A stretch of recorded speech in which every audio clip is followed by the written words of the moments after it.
8 years ago, there was no pressure, and now there's pressure to get back to where we're at. And we've talked to the kids all the time. It's kind of our saying that pressure is a privilege, and the kids know now that if the standard's been set. So if we don't get to that point, by our standards, it's been a disappointing season. I like to thank the coach for that one.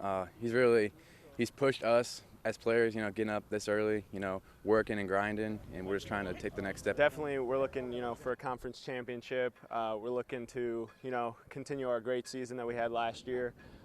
Just build off that. New benchmarks chased by a host of quote-unquote new faces. That's Quincy High football in 2014. The franchise names have graduated, but the Blue Devils don't lack for willing, and let me underscore this, capable replacements. That's a situation where, people may think, gosh, the cupboard's bare, but it's not. I mean, our kids 9 through 12 last year only lost 5 games and 3 at the varsity level. Now we know all that's JV success. We understand that, but there's good young kids that are coming, and like I said, they want to be the next Robbins, the next Bondin. Exhibit A, the Blue Devils' trademark run game, which is still very much intact, with Bryce Unmazig leading the charge after a late season star turn, and Brady Brockmiller coming off a stellar summer. We got some guys that are willing to step up, from the JV level, and then they see guys like me, guys like Brady, guys like Seth. We're going to keep pushing, keep working to show them that this is a Blue Devil standard. But the growth of this program is underscored by the rising standards in facets of the game that aren't traditional QHS strong suits.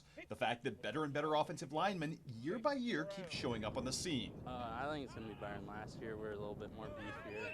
We're a little bit quicker and a little bit stronger than last year. And the deliberate push to cultivate a more evolved pass component to this offense. Yeah, I think we're really running the system well. We've been doing it for 2 years now.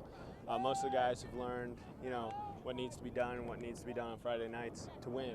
Yeah, George is extremely talented. I mean, he's a guy that I maybe take it for granted a little bit. He's very smart, one of the smartest quarterbacks I've had. But does a great job throwing the football. Great leader, runs the offense. And Seth Holschlag, Don Roos, 2 seniors that have played a lot for us. And so when you look at what they bring and their level of physicality and just their overall skill set, I think that any team would love to have 2 tight ends like that, and we're very fortunate. The more pressing preseason questions arise on the other side of the football, though Rick Little thinks he's found his rainmaker in a converted middle linebacker. I haven't played middle linebacker since freshman year, and so it's going to be a little different, but I think I'm up for the challenge. Oh, of course, we're trying to make a statement. I mean, last year's team was best team statistically ever, so we're just trying to make a statement and show us that our boys are a lot better than them.